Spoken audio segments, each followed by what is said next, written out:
চলে যাচ্ছি আজকের প্রথম ঘটনা। এটা একটা ইমেইল। আশা করছি ইমেইলটা আপনাদের অনেক ভালো লাগবে। যেভাবে আছে আমি সেভাবেই পড়ার চেষ্টা করছি। ওকে। আসসালামু আলাইকুম। আশা করি সবাই আল্লাহর অশেষ রহমতে ভালো আছেন। আমার ঠিকানাটা দয়া করে বলবেন না। আমি রাব্বি। এরপরে তিনি ঠিকানা দিয়েছেন। আমি একটা ছোট চাকরি করি। তারপরে তিনি তার ফোন নাম্বার দিয়েছেন এবং তিনি বলছেন আজ আমি যে ঘটনাটি বলবো সেটা আমি জানি না আপনারা বিশ্বাস করবেন কিনা, কিন্তু এটাই সত্যি।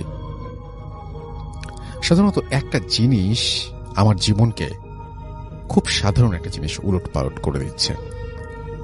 আমি জানি এটা বিশ্বাস করার মতো না, তারপরও আমি লিখছি।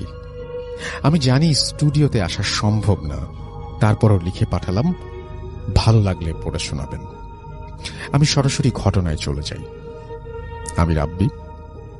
আমার সাথে যখন থেকে এই ঘটনাটা শুরু হয় তখন আমি একটি হাফিজি মাদ্রাসায় পড়তাম।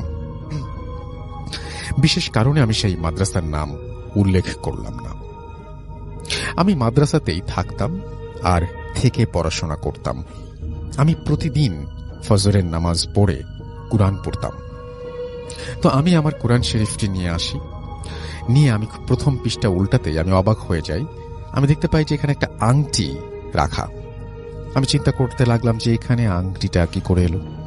আর আমি অবাক হই এই কারণেই যে আংটিটার সাথে মোটামুটি ভালোই মানে আংটিটা যাই হোক ওখানে রাখা ছিল। এবং তিনি বলেন যে আমি মনে করলাম যে বাচ্চারা কেউ হয়তো ভুলে আমার এখানে রেখে গেছে।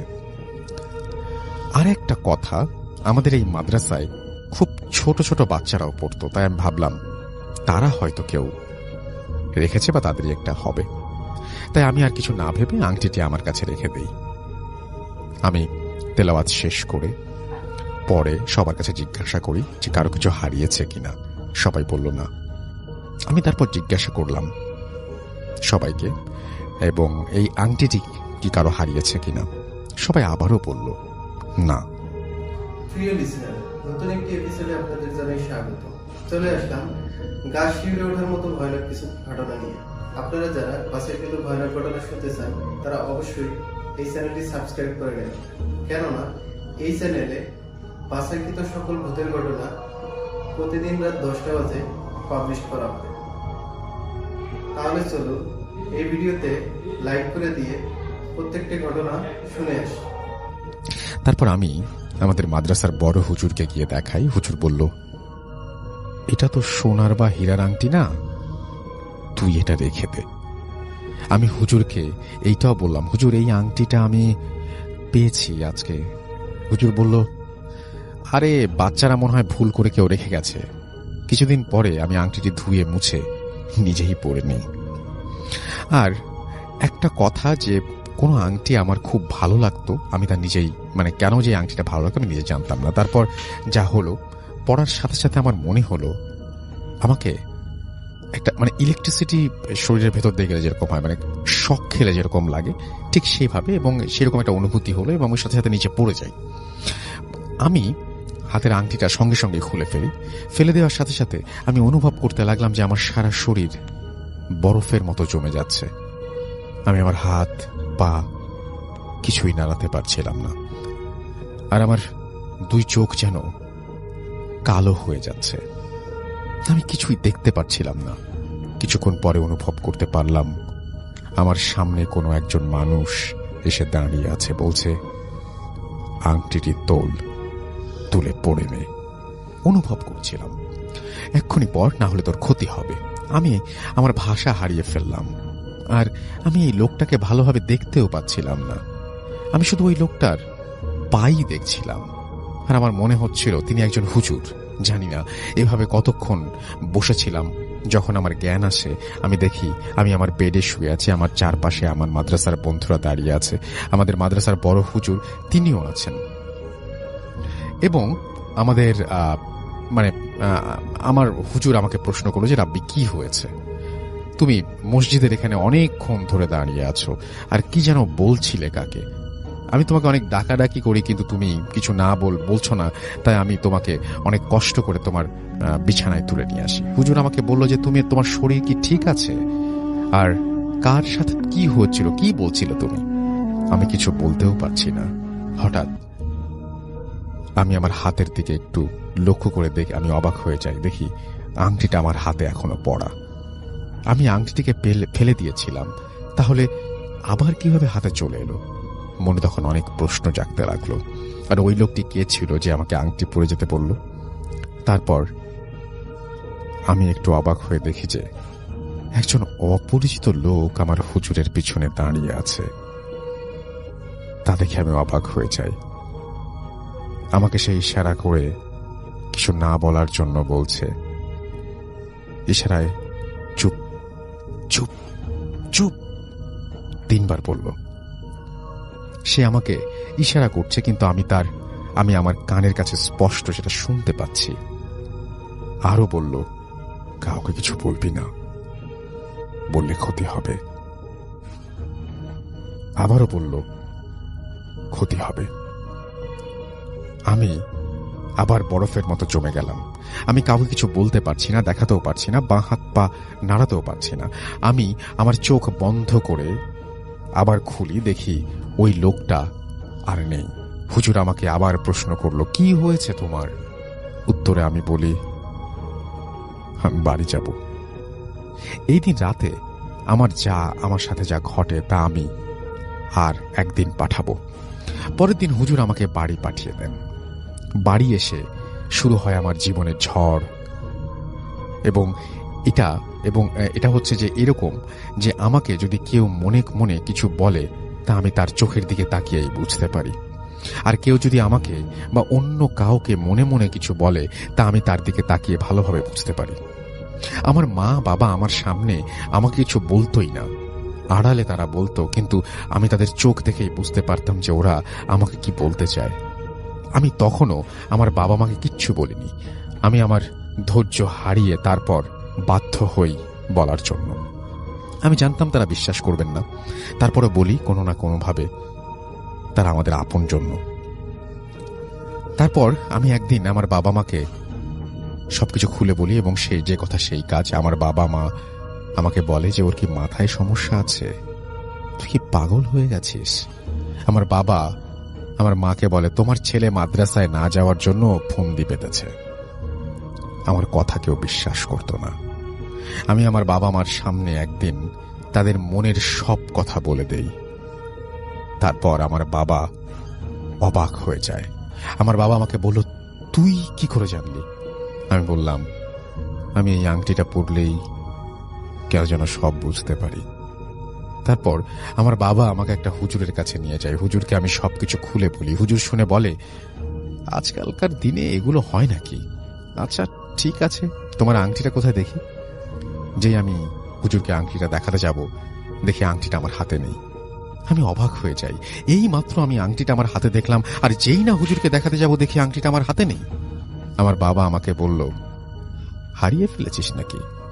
আমি মনে মনে ভাবতে লাগলাম যে এখানে যদি তাদেরকে এই কথা বলি, তারা আমার কথা বিশ্বাস করবে না, কিন্তু আমি মাত্র আংটিটা হাতে দেখেছি। আমার বাবা একটু বকাঝকা করে। হুজুর বলল, কই, কিছুই তো হয় নাই, এগুলো একটু ভয় পেয়েছো, ঠিক হয়ে যাবে ইনশাল্লাহ। আমি হুজুরের দিকে তাকিয়ে বুঝতে পারছি হুজুর কি ভাবছে বা কি বলতে চাইছে। হুজুর আমাকে বলল, তুমি একটু বাইরে যেয়ে দাঁড়াও। আমি বাইরে এসে দাঁড়াই। হুজুর আমার বাবার সাথে কি যেন বলল। কিছুক্ষণ পর আমার বাবা বেরিয়ে এসেছে। তখন আমি দেখি বাবার মুখে যেন ভয়ের ছাপ। আমি জানতাম হুজুর আমার বাবাকে বলেছিলেন, হুজুর বলেছিলেন যত তাড়াতাড়ি সম্ভব তাকে বাড়ি থেকে অন্য কোথাও পাঠিয়ে দিন। কিন্তু আমার বাবা আমাকে পাঠায় না। আর আমাকে প্রতিদিন রাতে কেউ যেন এসে আমাকে বলল, পারলে মানুষের জন্য কিছু করিস। আমি বুঝতে পারলাম না কি করে মানুষের উপকার করব। আমি মনে মনে অনেক ভেঙে পড়েছিলাম। আর অজানা কিছু জিনিস আমি জানতে পারতাম, কিন্তু আমি কিছু করতে পারতাম না। তারপরে আমার বাবা মা বললেন আমার মাদ্রাসায় তিনি আর পড়াশোনা করাবেন না। আমি বললাম যে আমি করব না। তারা বলল কেন? আমি বললাম যে আমি আর কিছু বলিনি। তখন আমার বাবা মা আমাকে অনেক বকাঝকা করেন এবং বলেন যে আমি এখন বুঝেছি আংটি টাংটি এইগুলো সব বানানো কথা, আমি তাও কিছু বলিনি। তারপর থেকে আমার বাবা মা আমাকে বিশ্বাস করতো না, তারা ভাবতো আমি মিথ্যা কথা বলি। আমি আমার বাবা মাকে অনেকবার বলেছি যে এটা আমার জীবনে অনেক কিছু হচ্ছে আমার জীবনে, কিন্তু আমার বাবা মা কোনো কথাই বিশ্বাস করতো না। একদিন আমার খুব রাগ হয়, রাগ হয়ে আমার উপর খুব রেগে যান এবং তিনি আমার হাতের আংটিটি খুলে আমাদের পুকুরে ফেলে দেন। তার পরের দিন সকালে আমি ঘুম থেকে উঠে দেখি আংটিটা আবার আমার হাতে পড়ানো। আমি সাথে সাথে আমার বাবাকে এবং মাকে দেখাই, তারা এবার উঠে দেখে এবং তারা আমাকে কিছু বলেনি। আমার বাবা এবার আমাকে একজন কবিরাজের কাছে নিয়ে যান। আমার বাবা আমাকে যখন কবিরাজের কাছে যাই আমি তার সাথে, এবং আমি কবিরাজকে সব খুলে বলি। কবিরাজ ওই একই কথা বলল। আংটিটা দেখি, আমি আবার আমার আংটিটা অবাক হয়ে দেখি যে আমার হাতে নেই। আমার বাবা এবার আমাকে কিছু বলেনি। এই কবিরাজও ওই একই কথা বলল। আমি বুঝতে পারছি যে আমার ওকে যত তাড়াতাড়ি সম্ভব বাড়ি থেকে কোথাও পাঠিয়ে দিন। কবিরাজের কথা আমার বাবা এবার আর দেরি করেননি, শুনেছিলেন। আমাকে পরের দিন ঢাকায় পাঠিয়ে দেয়া হয়। আমি আমার বড় ভাইয়ের বাসায় কিছুদিন থাকি, তারপর ঢাকায় একটি চাকরি পাই একটি অফিসে, আর আমাকে অফিসেই থাকতে হবে। আমি চাকরিটি ভালোভাবে করতে থাকি। একদিন আমরা সবাই অফিস থেকে পিকনিকে যাচ্ছি সিলেটে। অনেক ঘোরাঘুরি করে যেদিন ঢাকায় ফিরছিলাম সেদিন আমার হাতে আংটিটি আর নেই। আমি মনে মনে খুশি হই যে আল্লাহ মনে হয় আমাকে বাঁচিয়েছে। আমি ঢাকায় এসে আমার বাবা মাকে জানাই, তারাও খুশি হয়। তারপর 4-5 মাস আমার সাথে আর কোনো কিছু হয়নি। আমি মনে মনে ভাবছিলাম যে আমার মনে হয় কিছু হবে না, আর কিছু হবে না। আমি অবাক হয়ে যাই সেদিনের কথা ভাবলে। সেদিন ছিল শুক্রবার। আমি নামাজ শেষে বাসায় আসি, এসে ভাত রান্না করি। আর একটা কথা, আমি অফিসেই যেহেতু থাকতাম, আমি নিজেই রান্না করতাম, আর আমার সাথে কেউ থাকতো না। অফিসের 4 তলায় থাকতাম, আর নিচে কিছু সিকিউরিটি গার্ড থাকতো, এছাড়া আর কেউ না। যাই হোক, আমি ভাত খাওয়া শুরু করি। হঠাৎ করে আমার মুখের ভেতর কি যেন একটা লোহার কিছু একটা বাঁধলো, এবং আমি ভাবলাম যে চালের কোনো একটা পাথরটা তো ছিল বোধহয়, সেটা হবে। মুখ থেকে ভাতগুলো বের করে আমি দেখি ওই আংটিটা এতক্ষণ আমার মুখের ভেতরে ছিল। আমার মনে হচ্ছে আমার মাথায় আসমান ভেঙে পড়বে। আমি এখন কি করব কিছুই বুঝতে পারছি না। আমি সাথে সাথে নিচে যাই, আর নিচের সিকিউরিটি গার্ডের কাছ থেকে ফোনটা নিয়ে বাড়ি যাই। আমি আমার বাবা মাকে বলি, এবং তারা বলল যে ভয় পেও না, তুমি আংটিটা আবার দূরে নিয়ে পালিয়ে আসো, ফেলে দিয়ে এসো। আমি নিজের ভয় কাটানোর জন্য আমি সবকিছু তাকে বললাম। সে আমাকে বলল, হুজুরের ঠিকানা দেয় এবং বলে যে অনেক বড় হুজুর, আপনি যান, ভালো হয়ে যাবে। আমি বললাম, ভাই অনেকের কাছে গিয়েছি, আমার কিছু হয়নি। সিকিউরিটি বলল, যান মিয়া, এবার বুঝবেন। আমি সারাদিন অফিস শেষ করে হুজুরের সাথে দেখা করার উদ্দেশ্যে বেরিয়ে যাই। আমি হুজুরের সাথে দেখা করি, আমি হুজুরকে সবকিছু বলি। তখন আমার হাতে আংটিটি পড়াই ছিল। আমি দেখলাম হুজুর কি যেন বিড়বিড় করে বলছেন। আমি হুজুরের দিকে লক্ষ্য করতে আমি বুঝলাম যে হুজুর আমাকে কি বলতে চাইছেন। কিছুক্ষণ হুজুর আমাকে বলল, তোমার আংটিটা আমাকে দাও। আমি হুজুর এটা কি ঠিক হচ্ছে? আপনি যেটা ভাবছেন সেটা কোনোদিন পাবেন না, এই বলে বের হয়ে যাই। হুজুর আমার পেছন পেছন থেকে অনেকবার বলছিল যে শোনো, আমি তুমি আমার আংটিটা দিয়ে যাও। সিকিউরিটি আমাকে দেখেই বুঝতে পারে আমি রেগে আছি। আমি বললাম, ভাই হুজুরের কাছে পাঠালেন। সিকিউরিটি একটু মুচকি হাসলো, কিছু বলল না। পরের দিন সকালে সিকিউরিটি ডাকে, আমার ঘুম ভাঙে। সিকিউরিটি এসে আমার কাছে ক্ষমা চাইতে লাগলো। আমি বুঝতে পারিনি যে সে কেন ক্ষমা চাইছে। তারপরেও আমি তাকে বললাম, কি হয়েছে? সিকিউরিটি বলল, ভাই আমি আপনাকে যে হুজুরের কাছে পাঠিয়েছি, সেদিন রাত্রে খুব খারাপ স্বপ্ন দেখি। কেউ একজন আমাকে বলছে যে সব হারাবি। তারপর তিনি সিকিউরিটি আমাকে বলছেন যে এই হুজুরটা হুজুর তো না, এটা একটা কবিরাজের কাছে পাঠিয়েছিলেন, এবং সেই কবিরাজ কালো জাদু করে বা এরকম টাইপের কুফরি কালাম এগুলো করে। তো যাই হোক, এখন পর্যন্ত প্রতি রাতে আমাকে কেউ যেন বলে যে তুমি কারো সাথে কিছু বলবে না, পারলে উপকার করো। আমি কিভাবে উপকার করব সেটা জানতাম না। আমি যখন মাদ্রাসায় পড়তাম তখন আমার থেকে আমার বয়স ছিল 14 কি 15, আর এখন আমার বয়স 20 কি 21 বছর।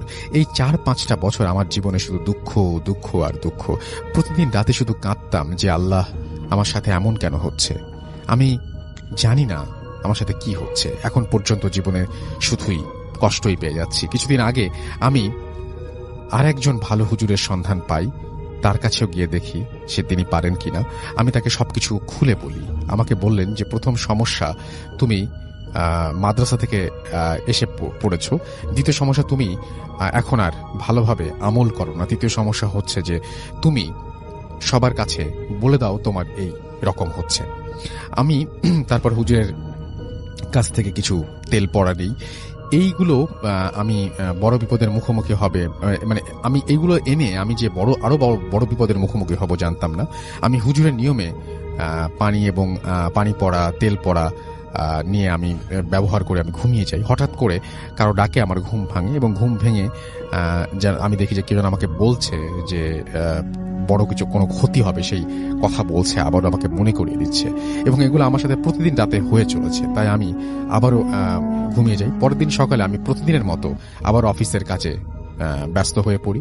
কিছুক্ষণ পর আমাদের অফিসের বস আমাকে কাজের জন্য একটু বাইরে পাঠায়। তারপর ঘটল আমার সাথে বিরাট এক দুর্ঘটনা, যার জন্য আমি প্রস্তুত ছিলাম না। আমার একটা রোড অ্যাক্সিডেন্ট হয়ে যায় এবং আমার এক হাত এবং একটা পা ভেঙে যায়। জানি না কারা আমাকে হসপিটালে নিয়ে গিয়েছিল। অ্যাক্সিডেন্টের দিন রাতে আমি আবার একটি স্বপ্ন দেখি এবং কেউ আমাকে বলছে যে কথা না শোনার জন্য এমনটা হয়েছে। এবং আমাকে একটা গাছের নাম বলেছিল যে এই গাছের পাতা রস করে দিলে তাড়াতাড়ি ভালো হয়ে যাবে। আমি বললাম যে আমি কোথা থেকে আনবো। সে আমাকে বলল যে এই মসজিদে যাবি, এবং আমি সেই মসজিদের ঠিকানা উল্লেখ করছি না। তারপর 2 রাকাত নামাজ পড়ে ইমাম সাহেবের সাথে দেখা করার কথাও আমাকে বলল। তার কথা মতো আমি সেই গাছটাও খুঁজে পাই এবং আমি এখন পর্যন্ত পুরোপুরি ঠিক হইনি, কিন্তু আমার শরীরে কোনো ব্যথা আমি অনুভব করি না। আমার জন্য দোয়া করবেন, আল্লাহ যেন আমার এই দুঃখ থেকে আমাকে উদ্ধার করেন এবং আমাকে যেন স্বাভাবিক জীবন ফিরিয়ে দেন, সুস্থ জীবন ফিরিয়ে দেন। আমি এই ইমেলটি লিখেছিলাম 2017-তে, কিন্তু আমি সাহস পাইনি। পাঠাবো যেদিন আমার মোবাইলটা সেদিন চুরি হয়ে যায়, তাই পাঠাতে পারিনি। আর আমি এটাও জেনে গিয়েছিলাম যে আজ কিছু একটা হয়ে যাবে। কিভাবে জানলাম আর কিভাবে পাঠাবো, তাই এর আগে ঘটনাটি পাঠিয়ে দিলাম। আমি এখানেই সব লিখতে পারিনি, সময় হলে মাঝের অংশটি আমি পাঠাবো, ভালো লাগলে পড়ে শোনাবেন। আমি আসলে জানতে চাই যে এখন আপনার কি অবস্থা, এবং আপনি সেই রাতের ঘটনাটি উল্লেখ করেছিলেন, সেই রাতের ঘটনাটি আমাদেরকে এখনো জানাননি। সেই রাতের ঘটনাটিও আপনার কাছ থেকে শুনতে চাই।